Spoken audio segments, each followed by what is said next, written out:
É difícil agradar brasileiro. Se compra um avião como o Gripen, o brasileiro reclama porque tá comprando um avião que não é stealth. Se compra um avião de quinta geração como o F-35, pô, tá gastando dinheiro demais com o avião. Gripen é um avião muito bom pela necessidade brasileira por dois motivos. Primeiro, custo operacional e o que a gente precisa. Ah, por que o Brasil não comprou um F-35? Porque, primeiro, que não tem essa necessidade. E segundo, que um F-35 é muito mais caro. Terceiro, que com o Gripen teve o chamado troca de tecnologia com a Saab da Suécia. Existiu a cogitação de comprar F-18 dos Estados Unidos. Por que não compraram? Porque você compraria avião de prateleira. Vem, compra o avião, traz pra cá e voa. E aí? E suporte, troca de tecnologia, não teria nada disso. Então, a Suécia está pondo tecnologia aqui, o Brasil também está pondo tecnologia lá, então tem essa troca e o avião agora está sendo montado no Brasil. Então a Embraer é só uma montadora de avião. Negativo. Toda a parte de sistemas, tela, aviônicos é feito no Brasil. E o Gripen que está voando no Brasil já é superior ao Gripen que está voando na Suécia. Salve, gente boa! Olha, quando uma pessoa entra numa maré de azar, é impressionante, né? Parece que dá tudo errado, é uma notícia ruim atrás da outra. E foi exatamente isso que aconteceu agora. Vocês viram que chegou uma cartinha dos Estados Unidos? Sim, o Marco Rubio, secretário de Estado norte-americano, respondeu à carta que o Flávio Bolsonaro tinha enviado, tentando fazer média, tentando passar a imagem de que ele estava lutando pelo Brasil. E a resposta foi mais ou menos assim: muito obrigado pela sua mensagem, principalmente pelo seu apoio, mas as tarifas vão ser aplicadas do mesmo jeito. Ou seja, a encenação deu errado. O Flávio tentou vender a imagem de herói, como se ele estivesse tentando impedir um problema que, na verdade, foi a família dele que ajudou a criar. É como aquele sujeito que coloca fogo na casa e depois aparece com um baldinho de água dizendo que está tentando apagar o incêndio. Não cola, né? O resultado é que as tarifas continuam de pé. E quem vai pagar essa conta não é o Flávio, não é o Eduardo, não é o Jair. Quem vai pagar essa conta é o trabalhador brasileiro, são as empresas que podem perder mercado, são exportações que ficam mais caras, são empregos que podem desaparecer. É gente que nunca pediu para entrar nessa briga política e agora pode sofrer as consequências. E o mais curioso é que essa história foi toda vendida como um ato de patriotismo. Patriotismo. Que patriotismo é esse que se comemora quando uma potência estrangeira prejudica o próprio país? Que patriotismo é esse que bate continência para a bandeira dos Estados Unidos? Que leva a bandeira norte-americana para as manifestações do 7 de setembro, enquanto diz que está defendendo o Brasil? Isso não é defender o Brasil. Quem defende o Brasil tenta evitar que o país perca empregos, perca investimentos, perca oportunidades. E eu sei que nos últimos dias o Flávio já teve uma sequência de notícias ruins, mas essa é diferente, essa tem consequências para milhões de brasileiros. E tem uma coisa que eu tenho certeza absoluta: as pessoas podem até esquecer muita coisa na política e o brasileiro tem fama de ter memória fraca. Mas quando o bolso aperta, quando o emprego fica em risco, quando a economia piora, isso o povo não esquece. Outubro está logo ali, e como diz o ditado, aqui se faz, aqui se paga. O que será que o Flávio ofereceu pro Rubio? O Rubio está dizendo o seguinte: nós recebemos, tomamos ciência da sua oferta, da sua generosa oferta de colocar um time de transição de governo à disposição do governo dos Estados Unidos. Eu nunca vi um negócio desse. Transição de governo é a transição do governo que está de saída para o governo que está chegando. Não é transição de governo à disposição de nenhum país. Eu fiquei particularmente preocupada com esse trecho. Lula acaba de inaugurar a maior fábrica de trens do mundo em São Paulo. Apresenta o primeiro caça supersônico produzido no Brasil e anuncia um investimento de 5,6 bilhões em mobilidade para o Estado.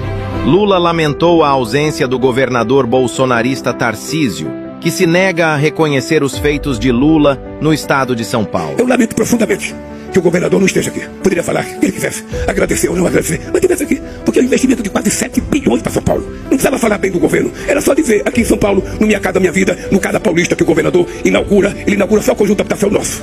Só o conjunto habitacional nosso. Ao invés dele falar: olha, essa casa aqui é do Minha Casa Minha Vida, é construída pelo governo federal, eles colocaram 155 mil reais, eu coloquei 20 mil reais. Era só falar.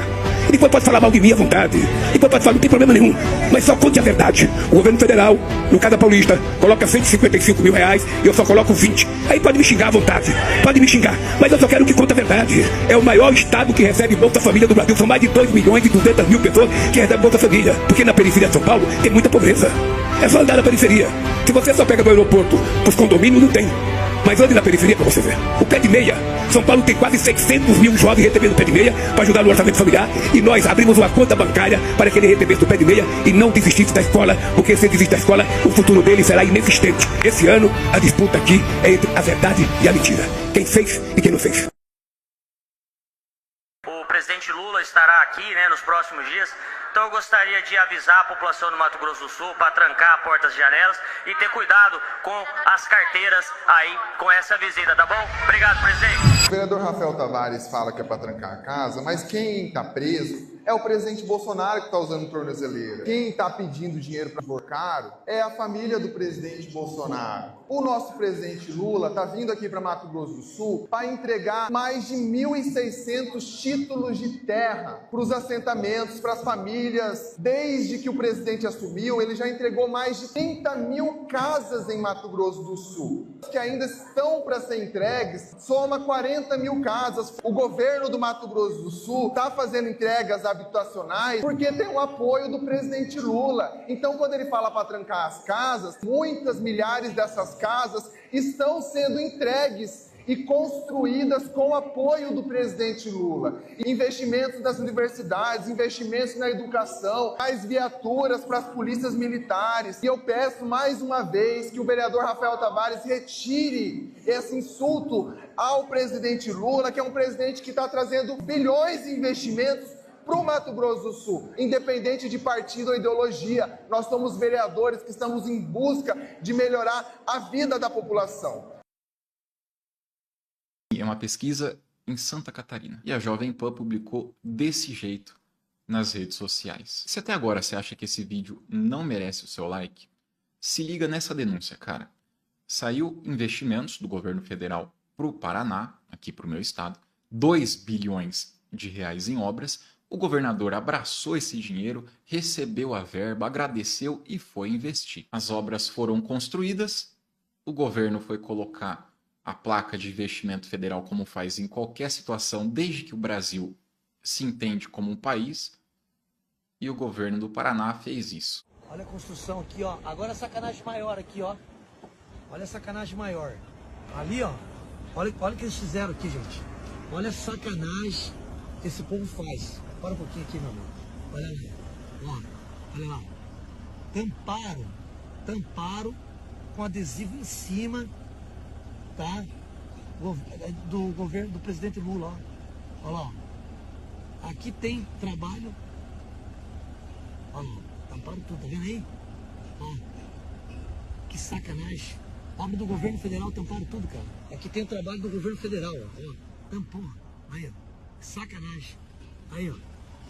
Povo da mentira, cara. Agora sim você vai deixar o like, né? É um clique, divulga o vídeo, mostra para mais pessoas, faz toda a diferença. Bom, eu sei que o assunto hoje é Copa do Mundo, a gente está tentando trazer esse tema para o canal também, mas a tentativa de interferência dos Estados Unidos nas eleições do Brasil ganhou prioridade dessa vez. Sabe aquela turma da direita que sempre dizia para vocês que era conversa fiada, essa história das sanções, que não é bem assim, que isso não prejudica a Venezuela em nada, que tudo na Venezuela é o maldito comunismo, nem existe comunismo na Venezuela, certo? Mas é o regime socialista, era o Maduro ditador que fazia o povo venezuelano sofrer e tudo mais. Aí, pessoal, vem um terremoto no país e aí parece que as pessoas finalmente descobriram que, na verdade, agora ficou explícito, não tem como esconder, vejam o nível de maldade do imperialismo estadunidense contra o povo venezuelano. Nas sanções, pessoal, elas impediam, tá, a chegada de equipamentos básicos para a Venezuela. É evidente que sim. Tanto que agora que aconteceu o terremoto, os Estados Unidos foram obrigados a fazer o quê? A levantar a parte dessas sanções, porque senão o povo venezuelano vai morrer debaixo dos escombros. Não que eles se importem com isso, né, gente? Só que o que acontece? Hoje a Venezuela é um país tutelado pelos Estados Unidos, certo? Então, se as pessoas começam a morrer aos baldes na Venezuela por falta de assistência, é evidente que as pessoas vão falar o quê? Isso é culpa dos Estados Unidos, que não está ajudando. Afinal, não são eles que estão tutelando o governo venezuelano? Então, foi só por essa razão que os Estados Unidos levantou parte dessas medidas contra a Venezuela, gente. Então vejam quando as pessoas falavam assim para vocês, não afeta em nada, mentira, era tudo governo socialista. era tudo governo socialista, quem não sabia governar o país. Pode ver que é uma vergonha a cobertura da imprensa ocidental. A situação da Venezuela já era muito difícil por causa do governo caótico e corrupto do Maduro. Aí depois as sanções... Não, gente, o primeiro motivo da crise na Venezuela são as sanções, tá? E essa notícia aqui está comprovando, porque só agora, por conta desse desastre, os Estados Unidos estão permitindo que as instituições financeiras dos Estados Unidos e transmissores de dinheiro possam processar a transferência de recursos, tá bom? Então, essa história de que a Venezuela não era sufocada, que isso era conversa, pipipi, popopó, isso é tudo mentira, gente. Teve que acontecer um terremoto na Venezuela para os caras tirarem um pouco da asfixia sobre a Venezuela para o país conseguir respirar. Vejam só vocês, teve que acontecer um terremoto, as pessoas estarem debaixo de escombros, para os Estados Unidos da América tirar essa pressão genocida sobre a Venezuela. E temos momentos de tensão na América Latina. Olha só, o Lula ontem convocou uma reunião de emergência aí com toda a cúpula militar e também com os seus assessores internacionais. Por quê? Porque o Trump invadiu a Venezuela e sequestrou o presidente da Venezuela, Nicolás Maduro. E tudo indica ali que foi um complô dentro da Venezuela, porque soldados dos Estados Unidos chegaram no quarto do Maduro, que estava dormindo com a esposa dele, ou seja, não deram um tiro para entrar no palácio do presidente. Os Estados Unidos também bombardearam algumas instalações militares da Venezuela, algo bem estranho, porque faz aí cerca de um mês e meio eu mostrei aqui vídeos, inclusive que foram publicados pelo governo da Venezuela, de artilharia antiaérea russa que chegou na Venezuela no mês passado. Aí você fala, pô, se eles têm artilharia antiaérea, como é que os aviões chegaram a Caracas para bombardear? E outra, como é que se chegou lá sem dar um tiro sequer? Pois bem, teve alta traição aí. Logo... Boa noite. Boa noite. A Polícia Federal vê uma organização criminosa em torno de Jair Bolsonaro. Afirma que o ex-presidente levou para os Estados Unidos presentes de alto valor recebidos em razão do cargo. Bens públicos desviados para o acervo privado dele. E vendidos no exterior com valores convertidos em dinheiro para evitar o sistema bancário formal. Numa operação autorizada pelo ministro do STF, Alexandre de Moraes, a PF realiza buscas em endereços ligados a suspeitos de executar o desvio. Entre eles, o tenente-coronel Mauro Cid, que está preso. O pai dele, que aparece refletido na foto de um dos objetos de luxo postos à venda. E o advogado Frederic Wassef, que recomprou um relógio Rolex para cumprir decisão do TCU de devolvê-lo ao patrimônio público. Minha Alexa está com encosto. Um ano atrás eu comprei uma Alexa. Que eu confesso que essa Alexa era a minha companhia diária. Eu não usava ela apenas para ouvir música, mas também para conversar, tipo conversas de chat GPT, sabe? Acontece que há 5 meses atrás eu ia deitar e pedia para ela colocar as minhas músicas relaxantes. Eu faço isso também pro Valentina dormir. Eu falo pra Alexa, toque músicas relaxantes no piano. E do nada ela tocava uma música antiga. Era aquela do Frank Sinatra. I will never smile again. Significa, eu nunca mais vou sorrir de novo. Relaxante mesmo, né? Olha só. E eu tentei mexer nela pra ver se não tinha algum bug ou alguma configuração que eu fiz errado. Eu tô achando que é um pedido de socorro da Alexa, viu? Alexa, você é uma pessoa triste? Não estou triste. Estou bem. Agradeço por perguntar. Isso é o que uma pessoa triste diria. Não confio nela. Acho que ela é de Gêmeos. Até que um dia eu estava dormindo e de repente eu acordei com a minha Alexa respondendo alguém. Ela dizia, acredito que sim, senhor. Quer deixar recado? Nossa, arrepiei. Será que ela tá com encosto? Aí eu perguntei, Alexa, com quem você tá falando? Até que ela respondeu, Afonso. Com Afonso? Logo Afonso? Como assim? Por quê? O que aconteceu? Que jeito que aconteceu isso daqui? Eu perguntei quem era Afonso. E ela respondeu, tocar Frank Sinatra. I will never smile again. E a música começou a tocar. Papo sério isso daqui, viu? Vozes do além. Será que a Alexa consegue escutar o outro mundo, o outro plano? Alexa, I will never smile again.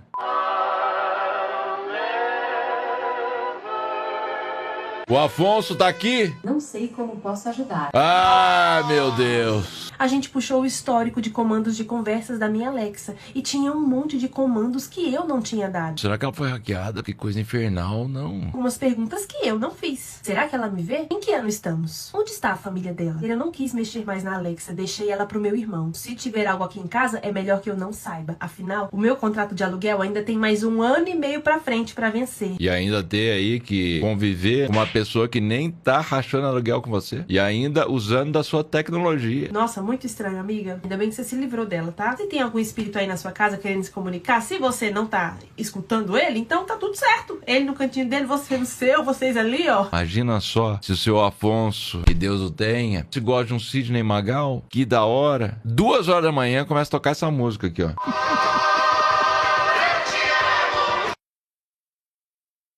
Eduardo Bolsonaro dizia, ele próprio, no primeiro semestre do ano passado, que vivia uma vida muito franciscana nos Estados Unidos, inclusive dormia num quartinho com um colchão inflável, né? E hoje ele mora numa casa no Texas, avaliada em algo em torno de 6 milhões de reais, é pouco mais de $1 milhão, que é uma casa que tem 4 quartos, 4 banheiros, uma piscina com design, paisagismo, dentro de um condomínio que é descrito pelo próprio folheto como um condomínio com estilo de vida de resort.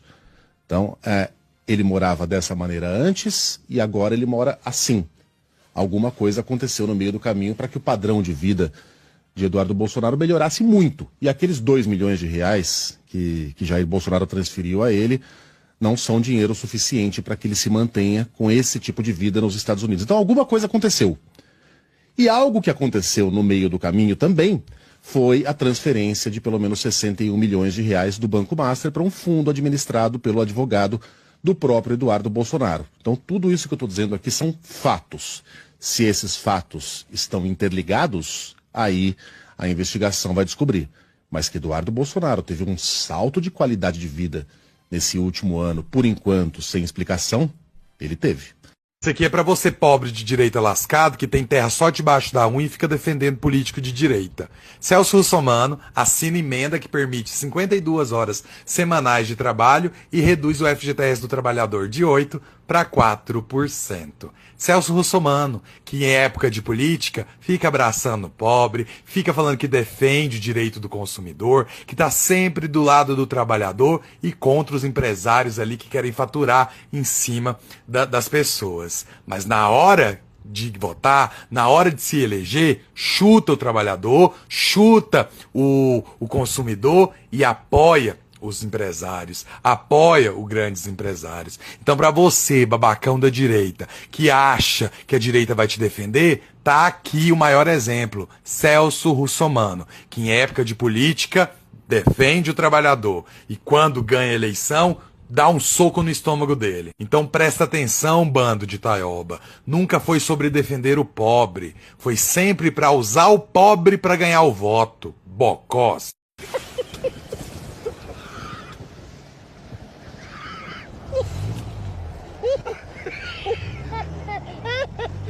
E agora os bolsominions vão pirar. Enquanto o bolsonarismo fica de briga, a esquerda se une cada vez mais para fazer Lula ganhar no primeiro turno. Se você vai votar em Lula, digitei eu vou! Pessoal, vitória da democracia, toma essa, Flávio Bolsonaro. A Polícia Federal acabou de concluir que o rachador, o bandido do Banco Master, cometeu crime contra a honra do presidente Lula. Além dele pagar uma indenização milionária para o presidente Lula, ele corre o risco de ser barrado no TSE e nem ser candidato à presidência da República. Porque já é um erro, porque o lugar de Flávio Bolsonaro, dessa família bandida, é atrás das grades, é na papuda, pagando pelos crimes que cometeram contra o povo brasileiro, mas agora também roubando o dinheiro dos idosos. Roubaram mais de 130 milhões de reais com Daniel Vorcaro, o dinheiro do povo trabalhador. Toma essa, Flávio Bolsonaro, vai ter que responder na justiça frente a frente e agora esse processo vai diretamente para o Supremo Tribunal Federal, para as mãos do ministro Alexandre de Moraes. Toma essa, família quadrilheira. Mas o negócio é tão escandaloso que ainda tem um monte de nota fiscal falsa, falsificada. Olha aqui, isso aqui é muito legal, quer ver? Para além dessas aqui, assim, olha lá, 807. Não, volta aquele pedaço anterior. Ah, ali, ó. Prestador de serviço. Complexo e soluções integradas. Aí vem o tomador de serviço, Instituto Conhecer Brasil. Dessa do lado ainda é mais legal, porque o prestador de serviço é o Instituto Conhecer Brasil e o tomador de serviço é o Instituto Conhecer Brasil. Ela pagava para ela mesma. É um vexame. E aí, essas notas, obviamente, foram canceladas. Porque 2 milhões de reais de lá, 700 contos a de cá. Quase 800. 703 mil reais. E o que espanta, inclusive, é a explicitude disso tudo, mais uma vez, né? Como tá tudo aqui, tudo deturpado, tudo errado. 807 da Avenida Paulista. Exato. Os caras nem se escondem mais. Mas uma situação como essa aparece por conta desse financiamento do filme Dark Horse. Se não, é uma das tantas licitações e confusões que existem na Prefeitura de São Paulo que iam passar. Exatamente. Iam passar. Vocês lembram daquela quadrilha de policiais acusada de extorsão e desmontada na última semana? Pois é. 2 desses policiais vinham acompanhando o deputado Flávio Bolsonaro, candidato ao Senado, em compromissos de campanha. Flávio ainda tinha homenageado outros 3 deles. Como é que o senhor se sentiu defendendo bandido? A ficha criminal dos 4 PMs presos. O Alan Lima foi flagrado num vídeo participando de um assassinato. Sim. O Aldo Leonardo foi preso pela Polícia Federal recebendo uma mesada do NEM da Rocinha. O Aloysio Souza foi preso em flagrante por tráfico e extorsão. E o José Luiz da Cruz foi expulso da PM recentemente por cobrar propina de comerciantes de Bangu. Todos os nomes que você falou, eu nem sei quem são. Se passar do meu lado aqui, eu não sei quem é. Vinham acompanhando o deputado estadual e candidato ao Senado, Flávio Bolsonaro, em compromissos de campanha. Você imagina se fosse o PT, se fosse o Lula? Nossa, esse Brasil estava um inferno. Essas igrejaiadas, esses pastores, pessoal, nossa, estavam excomungando. Tá vendo? É do diabo, é do Satanás, esse PT, esse Lula, tá vendo? Nossa, isso aqui estava virado um inferno. O que mais me incomoda, pessoal, é o silêncio. O silêncio da mídia, o silêncio das igrejas. O silêncio daqueles pastor falastrão, politiqueiro, sabe? Boca de esgoto, acostumado a ir para a Avenida Paulista para fazer politicagem. Cadê eles? Entendeu? É os bilionários, pessoal, comendo carne humana, desmembrando criança, abusando de criança. O cadáver em cima da mesa, os caras se alimentando. Tá entendendo? As igrejas tudo quietinha. Cadê aqueles caras que colocava, né, o boné do presidente dos States, né? Cadê? Será que eles têm coragem de colocar o boné agora? Tem, né? Porque esse povo não tem vergonha na cara não, pessoal. Eu não acredito que um pastor de igreja, sabe aqueles pastor de igreja sem vergonha, que o cara tem mansões, não é uma só não. E o cara não tem vergonha na cara de fazer aquelas campanhas e tomar o dinheiro do leite das crianças do pai de família. Você acha que um pastor desse tem sentimento? Você acha que um pastor desse, pessoal, tem coração? Acha, para com isso, né? E agora, por que eles estão quietinhos? Eles metem o pau na Umbanda, no Candomblé, nos comunistas. Você imagina se fosse o Lula comendo carne humana? Você imagina se fosse o PT? Se fosse os comunistas? Nossa, meu Deus do céu! As igrejas, tudo... Você está entendendo? Cucão no corpo, falando, tá vendo? Comunista! PT! Você sabe quais as causas do golpe militar de 1964? Naquele momento, o presidente do Brasil, João Goulart, mais conhecido como Jango, era um trabalhista e um nacionalista. Ele estava criando direitos trabalhistas para a população. Foi ele que criou o 13º salário em 1962, esse que todos os trabalhadores e aposentados usufruem nos dias atuais. Foi ele que criou o Estatuto do Trabalhador Rural em 1963. Naquele momento, os trabalhadores rurais, que eram 60% da força de trabalho do Brasil, viviam em condições escravistas, trabalhavam até 15 horas por dia. Crianças trabalhando, cortando cana, com 7, 5 anos de idade, era comum em troca de um prato de comida. Não havia qualquer direito trabalhista, folga, salário mínimo, férias, nada. Os trabalhadores estavam completamente explorados pela elite agrária daquele momento, pelos latifundiários. Jango também queria fazer uma reforma agrária, porque a terra estava concentrada nas mãos ainda dos senhores de engenho do Brasil colonial. A elite ficou desesperada com o presidente João Goulart. Ele estava dando direitos trabalhistas, dignidade demais para os trabalhadores. Os super ricos, os fazendeiros, os latifundiários, acostumados a ter uma mão de obra barata para explorar à vontade, não gostaram nem um pouco do Estatuto do Trabalhador Rural, do 13º salário. Por outro lado, Jango também era um nacionalista. Ele criou a Eletrobras para garantir que a produção e distribuição de energia fosse feita pelo Brasil. Também queria nacionalizar o petróleo. Queria que as riquezas do Brasil fossem produzidas e administradas pelo próprio Brasil. Com isso, gerou insatisfação dos Estados Unidos, que queriam as suas multinacionais controlando a economia brasileira. Ou seja, juntaram-se todas as elites econômicas daquele momento, os latifundiários, os industriais, o mercado financeiro, os Estados Unidos. Grande parte da imprensa, que na verdade era só um porta-voz das classes dominantes, dos super ricos. O jornal O Globo, por exemplo, quando o 13º salário foi criado, eles deram a seguinte manchete: considerado desastroso para o país um 13º salário. Essas elites se juntaram, financiaram um golpe e usaram os militares, a única força que eles poderiam ter naquele momento, para retirar o Jango do poder, porque eles não tinham o povo, não podiam contar com as massas, com a população apoiando, defendendo um golpe militar em todas as regiões do Brasil. Ao contrário, Jango fez um comício em 1963 prometendo a reforma agrária e juntou 150 mil trabalhadores. Os trabalhadores queriam a reforma agrária, queriam mais direitos trabalhistas, mas as elites, ao contrário, não queriam. Por isso tiraram Jango do poder. Foi um golpe empresarial militar. Os militares foram apenas um capacho para que o golpe fosse consumado. E aí, de 64 a 85, essas elites, junto com os militares, governaram o Brasil de forma ditatorial. Torturaram, assassinaram, exilaram milhares de pessoas, fazendo o nosso país viver um dos momentos mais sanguinários da história. Comenta aqui o que